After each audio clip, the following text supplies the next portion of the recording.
It's Mr. Caravan. World War I in the 1920s. Lesson 3. The End of World War I.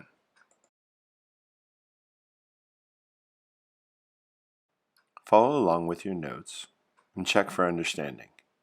Our objectives are to understand the contributions of the American Expeditionary Force to the Allied victory in World War I, to be able to describe the issues raised by President Wilson's 14 points, to analyze the decisions made at the Paris Peace Conference, to evaluate the pros and cons of U.S. participation in the League of Nations, and to explain why the U.S. Senate did not ratify the Treaty of Versailles. It may be helpful to pause the video and check your notes at any time.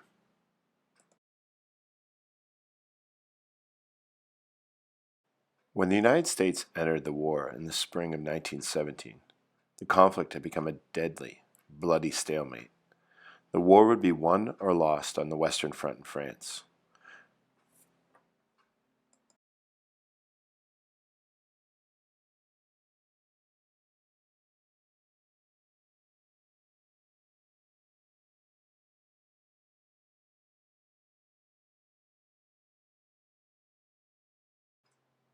These are images of American doughboys, members of the American Expeditionary Force. Also, the pictures of my grandfather, the first caravan in America, that is. He served in World War I. My father was his youngest son, and I am my father's youngest son.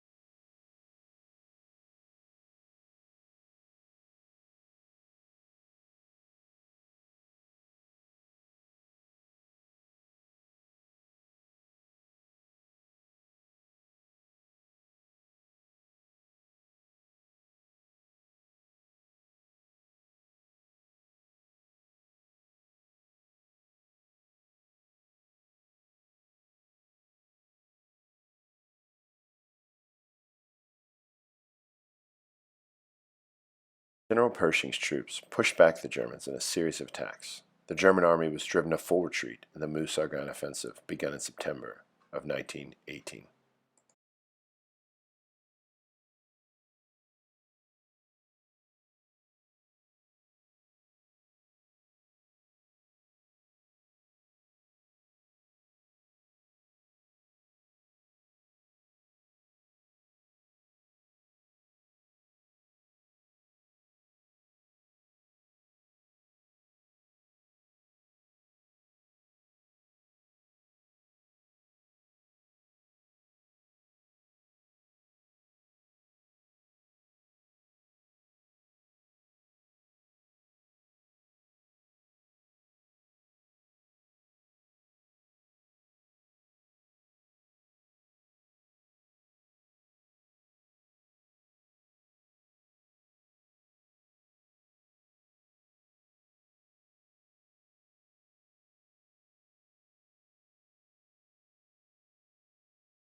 Make sure when you do your reading that you understand the irreconcilables and their reservationists and why they voted the treaty down.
I don't include the images from the flu pandemic to scare you, rather to show you that we've been through pandemics before and that we've come out of them stronger and smarter and that you guys are going to be okay.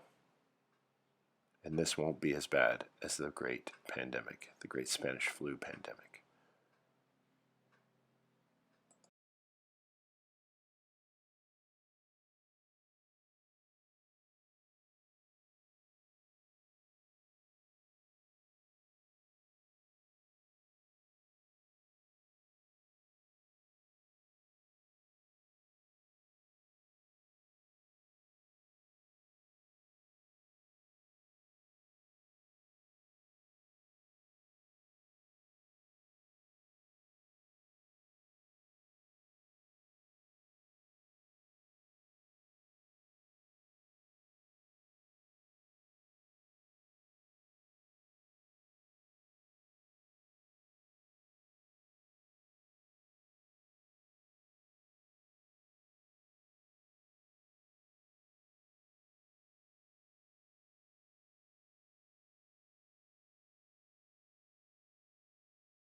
How did the Allies counteract Germany's unrestricted submarine warfare?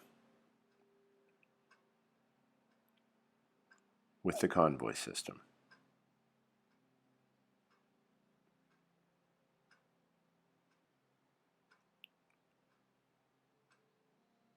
How did the nation of Iraq function after World War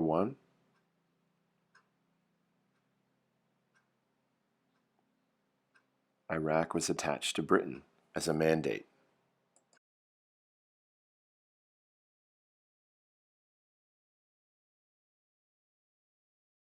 How did the irreconcilables respond to the Treaty of Versailles?